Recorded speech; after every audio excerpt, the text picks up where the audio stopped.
When I was a little girl, I was fascinated with anything that moved. The tail lights on the vehicles as they zigzagged their way through crowded streets. The way the crows at my mother's kitchen window took flight. The lone leaf that parachuted its way down. The little raindrop that could and did make its way all the way to the edge of the window. The flutter of freshly washed clothes on the line. The ungainly thud of the morning newspaper at our door. For as long as I can remember, I loved to spin round and round and round and round and round till I was so dizzy. But in that psychedelic feeling in my head, I found complete and utter peace. For as long as I can remember, I loved to run. Run so fast that I could see the wind whooshing past my face and everything else was a blur. For as long as I can remember, I loved the sensation of blood rushing to my face when I was hanging upside down at the jungle gym. Little did I know that I was slowly finding my destiny. A destiny that keeps me in constant movement, interspersed with pockets of stillness, like the little chocolate pieces in a warm fudgy cookie. A destiny that is so much larger than me. A destiny that helps me shape young minds every day. A destiny that allows me to experiment with this amazing recipe of jumps and turns and leaps and pirouettes and slides and glides and whatnot. A destiny where the universe has placed all her faith in me and I in her. It overwhelms me sometimes that I have chosen this path and that this path has chosen me. As one of my favorite poets, Rumi, once famously said, "Dance when you're broken open. Dance if you've torn the bandage off. Dance in the middle of the fighting. Dance in your blood. Dance when you're perfectly free."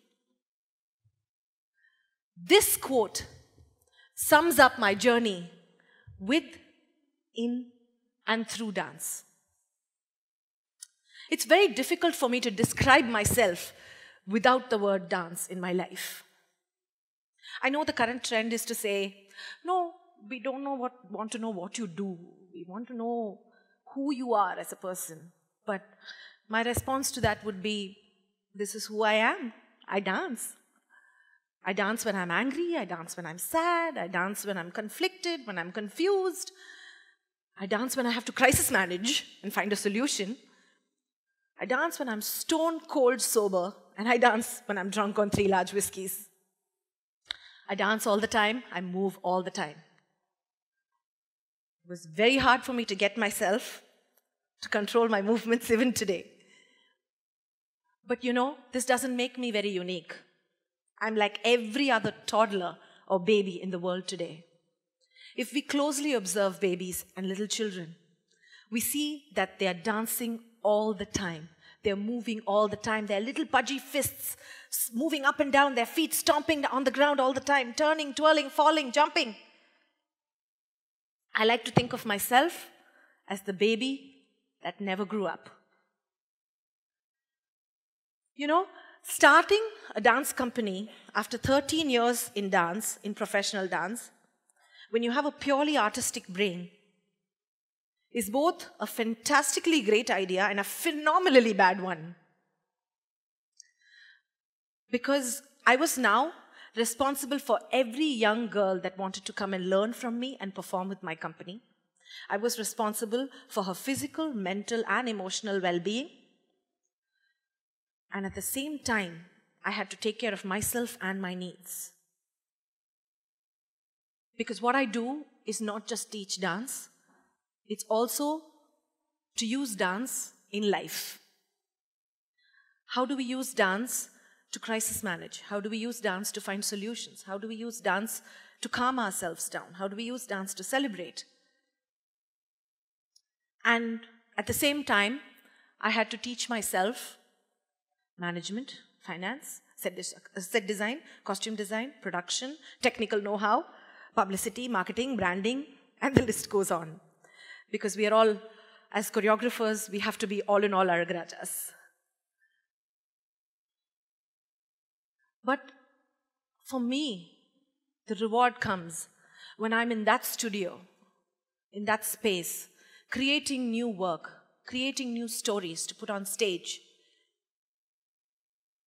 And I see my work take shape, almost like a sculptor's piece coming to life. That's my reward. When I know that I can try every kooky thing, every funny experiment in dance and movement, and these young girls will try it gamely with me, that's my reward. My approach to contemporary dance and movement has been an adventure, to say the least. I credit this to my 18 years of exposure to so many different schools of thought, so many different styles of dance, and so many truly inspirational teachers around the world, that I realized that I was creating work that was influenced by all of this and not by one discipline or one particular style. So when somebody asked me in 2013, what is it that you guys do? What style do you perform? What do you choreograph? What do you teach? I found it very hard to answer them. My answer would be, every time would be to say, oh, we do everything. But I realized that that's not something that I could keep saying. So we coined the term global dance fusion. I did not realize how truly global it was until 2013, which was when we were selected as a company to represent India at the Commonwealth Youth Dance Festival in Scotland, right before the Commonwealth Games. That's us, right before we left.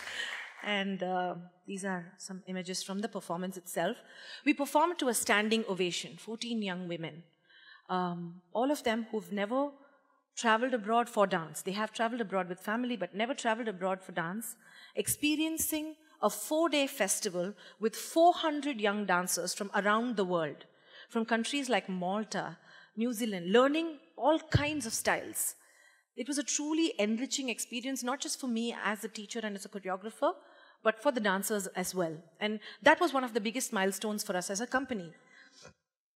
And when we came back, we realized that, okay, now what? What do we go on to? And we ended up successfully doing 4 productions, 3 of which were self-scripted. The first one was called Leap into Life. It is about an artist who's boxed in by society and chooses to fight back without fear. The second one was called Leap into Love. It was about betrayal, obsession, first love, long-lasting love, all kinds of love. The third one was The Seeker, a personal favorite of mine. It was the tale of a modern-day Buddha, questioning war, technology, greed, lust, and trying to find solutions and answers. The fourth one was another personal favorite of mine, but not self-scripted. It's the very famous universal classic love story, The Great Gatsby. We brought it to life through dance theatre on this very stage. And what I want to say is, after doing 4 productions, I realized that I was somebody who was, as I think as every artist who can relate, I was very critical of my own work. And I would look back at work that I had done 6 months ago and cringe. What was I thinking? But then I chanced upon this wonderful quote by Ira Glass. Nobody tells this to people who are beginners. I wish someone had told me. All of us who do creative work, we get into it because we have good taste. But there is this gap. For the first couple of years, you make stuff, it's just not that good. It's trying to be good. It has potential. But if it's not. But your taste, the thing that got you into the game, that's still killer. And your taste is why your work disappoints you. A lot of people never get past this phase. They quit. This word really reached out to me. This particular sentence really reached out to me. Quit. I've been somebody who's never given up, never quit. And if somebody tells me, no, you can't do that, I would do it. I was a typical rebellious child who, when told not to touch something, would go and touch it.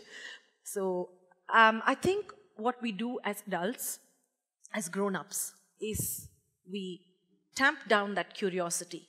We tamp down that rebel inside us, and we quit. There have been days when I have been so disillusioned, so frustrated, that I'm going to pack my bags, I'm quitting this, I'm just going to go live in the Himalayas. But I've realized that one of the best things about dancing is that I just have to do it to know why I love it. So even if I'm at a stage where I'm really disillusioned and losing my faith in what I do, I have to just do it to get back my faith. And I think this is the case with almost everything that we do, and it's not just the arts. I think if we approach everything we do in life with passion, then an automobile engineer is equal to a choreographer. A scientist is a poet.